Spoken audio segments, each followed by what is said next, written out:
Tonight on your side is your local election headquarters. Former Congresswoman Abigail Spanberger is facing backlash for her comments on the issue of right to work.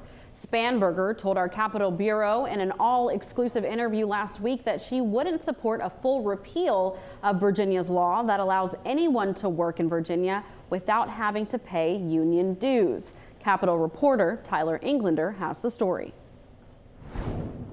When I posted Spanberger's comments on right to work on X, some Democrats called her comments, quote, disqualifying. Tonight, with Abigail Spanberger facing backlash from members of her own party, we're breaking down why she chose to come out against repealing Virginia's right to work law. Getting something like this out of the way now. Let's have our little spat in the Democratic Party about the right to work law and whether we're going to repeal it.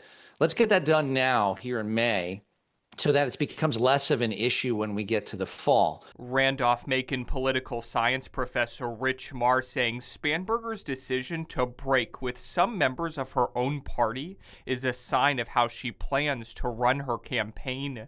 Marr says she'll try to appeal to more moderate voters. Maybe she's figuring that rather than try to shore up her base, what she needs to do is really reach out to disgruntled Republicans and moderates, and that's where she needs to go. And that's where she's kind of always been more comfortable, I think, too. While not forgetting the more liberal wing of her own party. Spanberger is still going to run a fairly moderate campaign while still using those key Democratic issues like reproductive rights to say, I'm the person even progressives should vote for. Marr adding that despite some of the divisions in the party right now, he believes most Democrats will rally around Spanberger in November. I don't think we're going to forget about this by November exactly, but I do think it doesn't really shuffle the dynamics in the Democratic Party. Spanberger has also been criticized by some Republicans who say she isn't being truthful.